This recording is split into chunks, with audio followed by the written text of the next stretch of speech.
기자수첩 안진영입니다. 오늘은 조금 흥미로운 주제를 다뤄볼까 하는데요. 제목하여 공항 패션은 짜고 치는 고스톱입니다. 자, 이게 무슨 얘기냐? 여러분, 공항 패션이라는 얘기 많이 들어보셨죠? 출국이나 입국을 위해서는 공항에 오게 되고, 그때 연예인들이 어떤 옷을 입고 오잖아요. 어떤 액세서리를 들거나. 이 옷차림에 주목을 하는 거, 이게 바로 공항 패션입니다. 일단 해외에 나가기 위해선 무조건 공항이라는 관문을 통과해야 되죠. 그래서 누가 어떤 큰 일이 있어서 해외에 나가게 된다. 그럼 그 길목을 지키고 있는 거죠. 그러다가 그들이 딱 등장했을 때 사진을 찍어서 공항 패션이라고 올리는 거예요. 자, 근데 제가 왜 갑자기 공항 패션을 얘기하느냐? 여러분, 공항 패션을 보면서 좀 이상하다는 생각한 적 없으세요? 여러분, 살면서 실제로 연예인 몇 번이나 만나보셨어요? 몇 번 못 보셨죠? 그런데 왜 유독 기자들 카메라 앞에는 연예인들이 그렇게 자주 포착이 될까요? 기자들이 항상 공항에 상주해서요? 그렇지 않아요. 그리고 공항 게이트 얼마나 많은지 아시죠? 그 게이트를 일일이 다 차지하고 있다고요? 말도 안 되죠. 그리고 연예인들은요? 많은 연예인들 실생활에서 어떻게 해요? 꽁꽁 싸매고 누군지 모르게 하려고 돌아다니고 꽁꽁 싸매고 있어서 쭉 보고 있으면은 연예인인가 하는 경우 있지 않으세요? 근데 왜 공항에서만큼은 누구나 알아보라고 그렇게 활보를 하고 다닐까요? 뭔가 이상합니다. 그리고 복장이요. 여러분, 코로나19 때문에 최근엔 비행기 많이 못 탔지만 비행기 타 보셨죠? 비행기 탈 때 어떤 옷 입으세요? 가장 편한 옷 입지 않으세요? 근데 연예인들의 공항 패션 편해 보이세요? 세상 그렇게 불편한 옷이 없죠. 저 옷을 입고 어떻게 비행기를 타? 라는 생각 안 드세요? 이상한 거 투성입니다. 자, 이제 11월부터 위드 코로나가 시작이 됐고 하늘길도 열리고 있어요. 이제 연예인들의 해외 활동도 많아지겠죠. 한동안 끊겼던 공항 패션과 그것을 찍은 사진이 속속 올라올 겁니다. 이를 앞두고 공항 패션의 민낯을 짚어보겠습니다. 19일 20시 50분 김포공항 입국 괄호 열고 OZ355. 이게 뭘까요? 실제로 제가 한 한류 스타의 홍보를 맡고 있는 홍보 대행사로부터 받은 문자 메시지 내용입니다. A라는 한류 스타의 입국 시간과 편명이 담긴 메시지입니다. 이게 뭐냐면 그때 우리 공항에 가니까 공항 패션 취재하러 오세요라는 신호예요. 이 공항 패션 취재가 일상화된 상황에서 친절하게 정보를 미리 제공한다고 볼 수 있지만 수시로 쏟아지는 이 공항 패션 기사에 이제 연예계 관계자는 물론 대중들까지 점차 싸늘한 시선을 보내고 있습니다. 뭔가 이상하거든요. 제가 앞서 얘기했던 것처럼. 문자 메시지뿐만 아니라 이메일로도 상당히 많이 옵니다. 소속사에서 직접 보내는 경우도 있고요. 홍보사에서 보내는 경우도 있고요. 아예 특정 브랜드에서 보내는 경우도 있어요. 물론 모든 공항 패션이 이렇게 짜고 치는 고스톱은 아니에요. 하지만 실제로는 짜고 치는 고스톱이 꽤 벌어지고 있다는 거죠. 그들이 입은 의상, 쓰고 있는 선글라스, 신은 구두, 차고 있는 팔찌, 가방, 이게 평소 그들이 진짜 공항에 올 때 즐겨 입고 쓰는 품목들이 아니라 그 시기에 노출이 돼서 팔리게 하기 위해서 광고, 홍보의 목적으로 업체에서 준 아이템일 경우가 적지 않다는 거죠. 그럼 그거 들면 뭐 해주냐고요? 돈 받죠. 많게는 한 번 들 때마다 수천만 원씩 받습니다. 실제로 그렇습니다.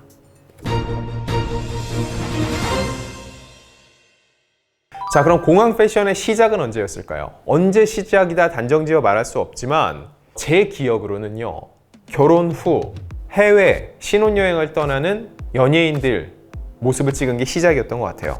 이 워낙 남다른 패션 감각을 지녔기 때문에 그들이 들고 있는 소품이나 복장들 일거수일투족의 화제를 모았고요. 또 한류 바람을 타고 스타들의 외국행이 많아졌죠. 그러면서 자연스럽게 공항에서 포착되는 모습도 많아졌고, 그러면서 공항 패션이 하나의 문화가 된 거죠. 제가 기억을 살펴보면요, 2010년 장동건 고소영 부부의 결혼식이 대표적이었던 것 같아요. 두 사람이 출국할 때 그들의 의상, 정말 머리부터 발끝까지 전부 다 분석을 한 기사가 있었습니다. 이건 어느 앱체 뭐에 얼마짜리. 엄청난 화제를 모았고 엄청난 클릭 수를 불러 모았어요. 정작 두 사람의 결혼식은 무협찬이었습니다. 그때까지만 해도 공항 패션이 일반적이지 않았기 때문에 그렇게까지 그들이 할 이유가 없었다는 거죠. 근데 그때 그들이 입었던 착장이 모두 엄청난 홍보 효과를 누리면서 업계 전체가 공항 패션에 눈을 뜨기 시작을 한 거죠. 자, 근데 공항 패션을 왜 선호를 할까? 공항 패션은 일종의 어떤 행사에서 입는 옷이 아니라 일상복이라는 이미지를 줍니다. 부산영화제 레드카펫에서 입는 양복이나 드레스를 우리가 평소에 입을 수 있나요? 못 입죠.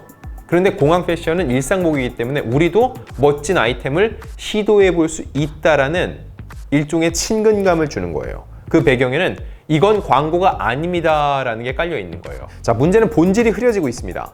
TV나 화보 속에 이런 정형화된 모습이 아니라 그들의 평상시 모습을 보는 게 공항 패션을 보는 재미였는데 요즘은 공항 패션이 마케팅 경쟁이 돼버린 거예요. 물론 모두 홍보인 것은 아니에요. 공항 패션 관련된 연예기획사들이 쏟아내는 보도자료를 보면은요, 자사 스타들의 그냥 행보를 알리는 거죠. 우리가 해외에 가서 이런 일을 하고 있습니다. 자연스럽게 그들의 출국과 입국을 알리려고 하는데 이게 공항 패션을 찍기 위한 신호로 받아들일 수도 있게 된다는 거죠. 자, 이러다 보니까 공항 패션 때문에 벌어지는 몇몇 해프닝이 있었어요. 지난 2018년에는요, 가수 겸 배우 이승기 씨의 출국을 둘러싼 해프닝이 있었는데 그때 한 홍보사가 언론사로 이승기가 도쿄 팬미팅 스케줄로 5월 31일에 출국한다라는 취재 협조 요청 메일을 보내왔습니다. 그런데 그날 많은 언론사가 한류 스타의 모습을 담으려고 나갔는데 이승기가 모습을 드러내지 않은 거죠. 그리고 확인해 보니까 이미 이틀 전 출국을 했다는 거예요. 이와 관련해서 당시 홍보사 측은요, 언론 매체와 인터뷰에서 이승기 담당 스타일리스트와 통화 후 개인과 브랜드 간의 계약을 진행했다고 설명을 했습니다. 이에 이승기의 소속사 측은 우리가 홍보사와 계약을 한 건 없다라고 난감한 반응을 보였죠. 사실이 아니라는 거였죠. 자, 이 해프닝을 통해서 두 가지 사실이 수면 위로 올라왔어요. 첫 번째, 공항 패션을 둘러싸고 연예인과 업체 간에 어떠한 계약이 존재할 수 있다는 거죠. 그리고 그 모습을 계약이 있기 때문에 반드시 노출해야 되니 언론사가 나와야 되니까 결국은 이 언론사를 불러 모으기 위한 메일을 발송하는 과정이 있다는 거고요. 지난 2017년에는요, 가수 겸 배우 에릭과 배우 나혜미 씨가 결혼을 했습니다. 이 부부가 협찬 먹튀 논란에 휩싸였어요. 협찬 먹튀, 이게 무슨 논란이었을까요? 당시 홍보사에서 에릭 부부가 몰디브에서 신혼여행을 마치고 입국한다라는 일정을 공지를 한 거죠. 그런데 이 공항 패션 촬영 관련 전달을 못 받은 에릭 부부가 공항에서 다른 게이트로 나가면서 결국 사진을 못 찍었고 협찬은 받아놓고 먹튀를 했다는 비난을 받게 된 거죠. 이때 에릭 씨가 소속사를 통해서 입장을 냈습니다. 입국 취지에 대해 전혀 전달받은 바가 없었다. 저희들이 평소 편하게 입고 있던 옷을 매니저에게 전달받은 대로 게이트로 입국을 했다. 그리고 이 에이전시도 에릭 측과 공항 패션 촬영을 하자는 내용을 사전 협의한 바 없다.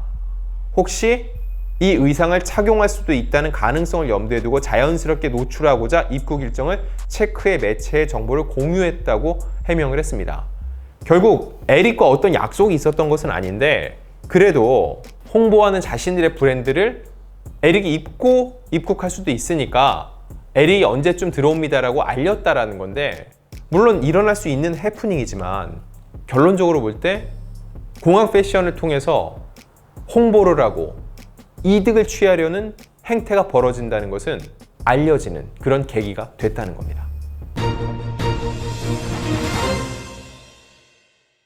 자, 그럼 여기서 또 하나 궁금해질 수 있어요.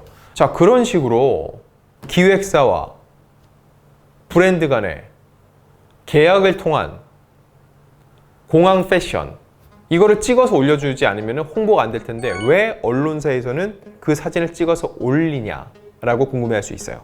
자, 연예계 이렇게 인터넷 매체들이 굉장히 많아지면서 스타들의 공항 입출국 모습을 찍기 시작을 했고요. 해외를 누비는 스타들은 공항 패션을 노출하고 싶어졌죠. 그 와중에 그들의 사진을 찍어서 올리면 언론사 입장에서는 그들의 팬들이 들어와서 클릭을 하겠죠. 클릭률이 높아지고 페이지 뷰가 올라가면은 언론사 자체의 힘이 커지는 겁니다. 이 언론사가 어느 정도의 클릭이 왔는지를 쭉 집계하는 그런 사이트가 있어요. 좋은 기사, 굉장히 사람들이 관심 있어 하는 기사를 많이 써야 되는 이유가 그런 기사를 써야지 사람들이 많이 클릭을 하잖아요. 남들 다 쓰는 기사를 쓰면은 원 오브 댐, 많은 기사 중에 하나니까 사람들이 잘 안 볼 거 아니에요. 근데 우리 매체에서만 쓰는 기사가 있으면 사람들이 더 많이 보겠죠. 마찬가지로 공항 패션, 굉장한 스타의 일상복 같은 모습을 찍어서 올리면 사람들이 많이 봐요. 실제로 공항 패션이 클릭률이 높아요. 그래서 찍어서 올리는 거예요. 자, 이렇게 봤을 때 이 광고성 공항 패션 사기 아니냐? 우리는 일상복인 줄 알고 봤던 건데 그게 아니라 업체 간의 계약을 통해서 맺어진 거라면 사기로 볼 수 있는 거 아니냐라고 했는데, 이 내용에 대해서 제가 변호사를 통해서 한번 문의를 해봤거든요. 이 사기란 게 형법상 누군가를 속여서 재산상 이득을 취하는 것인데 그렇게 보기 힘들다는 거죠. 왜냐면 공항 패션을 보고 직접적으로 사람들이 물품을 구매를 했다고 해서 그 물품 구매 비용이 해당 연예인에게 가는 게 아닌 거예요. 어디로 가죠? 업체로 가는 거죠. 그렇기 때문에 구조상으로 볼 때 사기로 보기 어렵다는 거죠. 다만 이 과장 광고로 볼 수 있기 때문에 표시 광고법으로는 제재할 수가 있다는 겁니다. 광고임을 표기해야 된다는 거예요. 그래서 요즘 SNS에 명백한 광고인데 광고 아닌 것처럼 올린 거, 이게 뭐예요? 뒷광고. 뒷광고 논란으로 많은 연예인들이 또 문매를 맞기도 했었죠. 점차 정화하는 과정이라고 볼 수 있습니다. 자, 제가 마지막으로 말씀드리고 싶은 건 모든 공항 패션이 광고와 홍보는 아닙니다. 아예 그런 걸 받지 않는 연예인들도 적지 않아요. 정말 탑 중에 탑 스타들은 이런 논란과 구설, 뒷말이 나올 수 있기 때문에 아예 안 받습니다. 그리고 오히려 꽁꽁 싸매고 오는 사람들이 있어요. 이런 논란으로부터 자유롭기 위해서. 하지만 적잖은 이들이 공항 패션을 또 하나의 돈벌이의 수단으로 생각을 하고 그 제품을 들고 옷을 입음으로써 광고비를 받는 경우가 적지 않다는 거. 앞으로 여러분들이 공항 패션을 보면서 조금은 달라진 시각으로 바라볼 수 있기를 바랍니다.